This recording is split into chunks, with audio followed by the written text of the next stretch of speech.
Enigmatic phenomena have haunted humanity throughout history, defying explanations and leaving us with more questions than answers.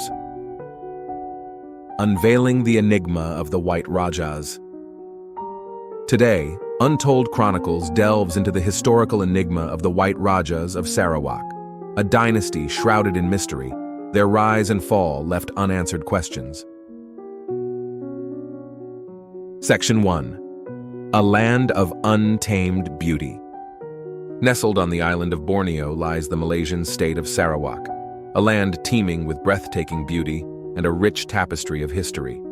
For millennia, indigenous communities like the Iban, Bidayu, Orang Ulu, and Melanau called this lush rainforest home. They developed unique cultures, thrived on the land's bounty, and established complex social structures. Local culture spotlight. The Orang Ulu, known for their intricate beadwork and impressive longhouses built high above the forest floor, had a deep connection to the spirits of the forest. Their intricate knowledge of medicinal plants and hunting techniques ensured their survival in the challenging rainforest environment. Sarawak's history predates European arrival by centuries. Early kingdoms and chiefdoms emerged, each with its customs and traditions. Trade flourished along the region's waterways, connecting Sarawak to other parts of Southeast Asia. However, by the early 19th century, the region was fractured by internal conflicts and piracy, creating an unstable political climate. Before the arrival of Europeans, Sarawak existed as a collection of independent sultanates and chiefdoms. These entities often competed for power and resources, leading to internal conflicts. Additionally, piracy along the coast disrupted trade and created an atmosphere of uncertainty. This period of instability and vulnerability set the stage for the arrival of an unlikely figure who would forever alter the course of Sarawak's history. Enter James Brooke, a young Englishman seeking adventure, who would become the first of the White Rajahs. Section 2. A Kingdom Forged. James Brooke and the Rise of the White Rajahs. In 1839, James Brooke, a young Englishman with a thirst for adventure, arrived in Sarawak.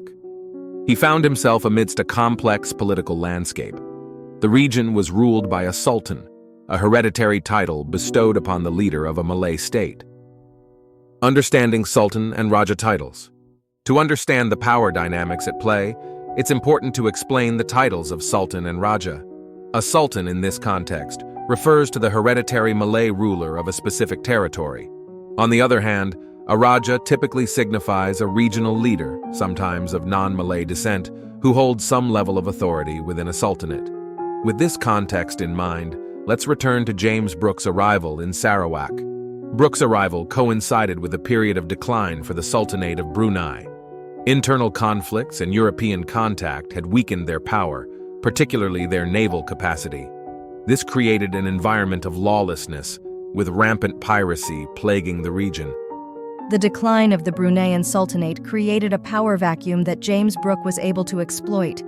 By offering assistance in suppressing piracy and internal rebellions, particularly those involving the Iban, he positioned himself as a potential leader. Over the next 3 years, Brooke proved instrumental in ending the Dayak uprisings, a term used to describe indigenous resistance movements, and significantly reducing the pirate threat. He achieved this through a combination of force and diplomacy. He negotiated treaties with the Iban chiefs, offering them recognition and a degree of autonomy in exchange for their cooperation in quelling rebellions and piracy. This strategy, documented in Brooke's personal journals, held by the Royal Geographical Society, proved crucial in establishing his authority. In recognition of his service, the Sultan of Brunei rewarded Brooke with sovereignty over the port city of Kuching and its environs, known as Sarawak proper. This marked the beginning of the Brooke Dynasty's rule over Sarawak. The White Rajah's legacy, a double-edged sword. James Brooke's reign ushered in a period of relative stability and progress in Sarawak.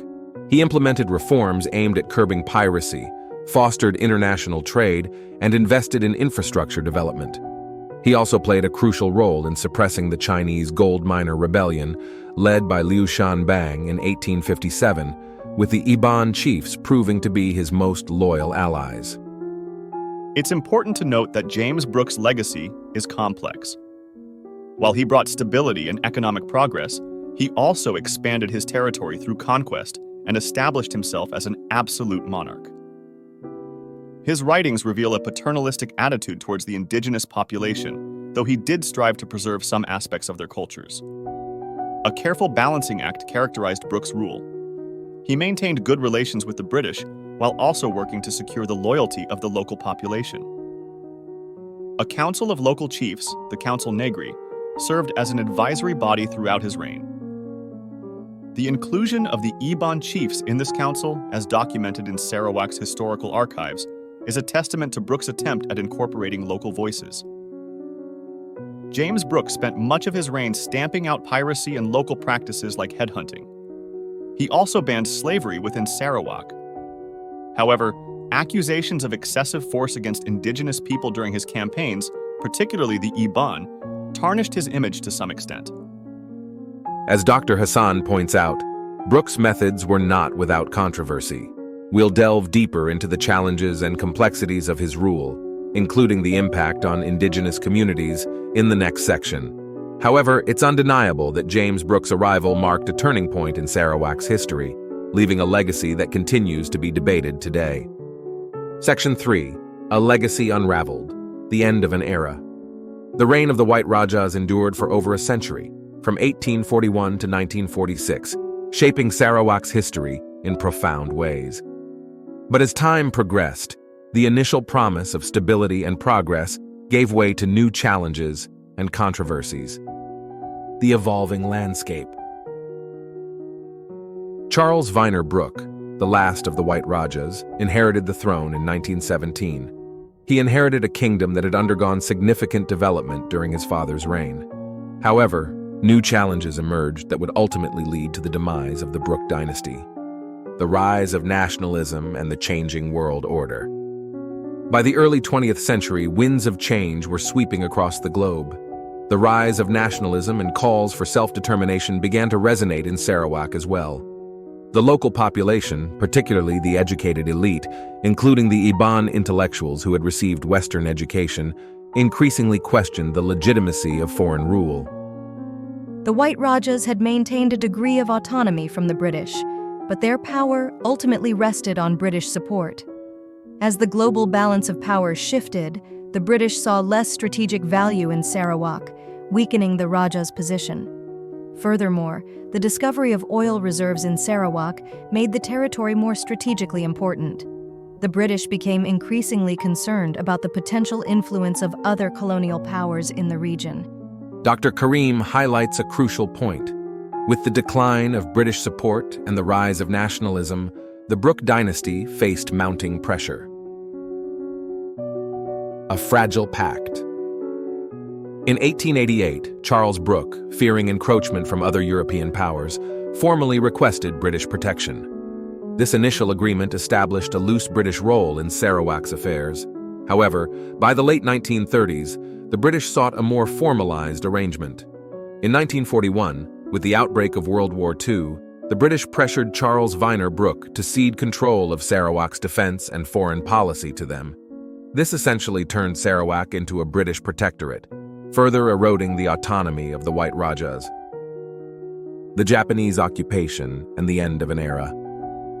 The outbreak of World War II exposed the vulnerability of Sarawak, now heavily reliant on British support for defense.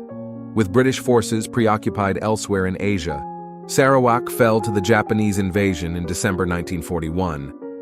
The Japanese occupation proved brutal, subjecting the local population, including the Iban and other indigenous communities, to harsh rule and exploitation.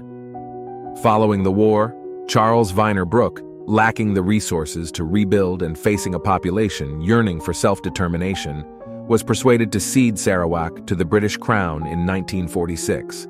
This marked the official end of the White Rajahs era.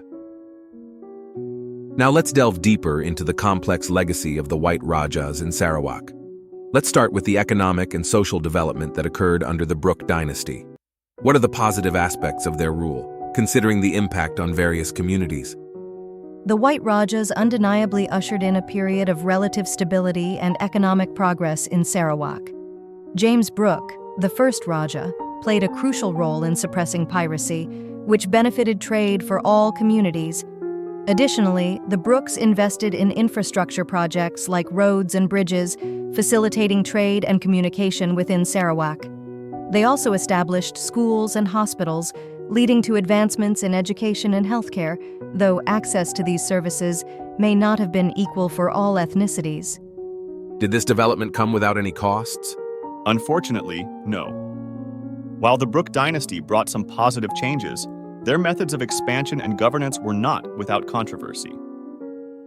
James Brooke, for instance, used a combination of force and diplomacy to expand his territory. This included instances where indigenous populations, including the Iban, were displaced or subjugated. Furthermore, the White Rajahs established themselves as absolute monarchs, limiting local participation in decision-making. What legacy of the White Rajahs reflected in modern-day Malaysia? The Brooke era left a lasting mark on Sarawak. Today, Sarawak enjoys a significant degree of autonomy within Malaysia. This can be partly attributed to the administrative structures established by the White Rajahs. However, some lingering tensions remain. There's a debate about whether the Brooke legacy is one of progress and development or one of colonialism and exploitation. Understanding this complex history, including the experiences of the Iban and other indigenous communities, is crucial for building a more inclusive and equitable future for Sarawak. Conclusion. The story of the White Rajahs is a complex one, highlighting the contradictions inherent in colonial rule. While they brought development and stability, their methods were not without controversy. Understanding their legacy compels us to examine the achievements and shortcomings of the past to build a more just and equitable future, one that respects the diverse cultures and voices within Sarawak. But the echoes of history reverberate across Southeast Asia. Join us on the next episode as we journey back in time to explore another enigmatic chapter, the rise and fall of the mighty Khmer Empire. Grand temples like Angkor Wat stand as testaments to their power, but what led to their eventual decline? Tune in to uncover the truth.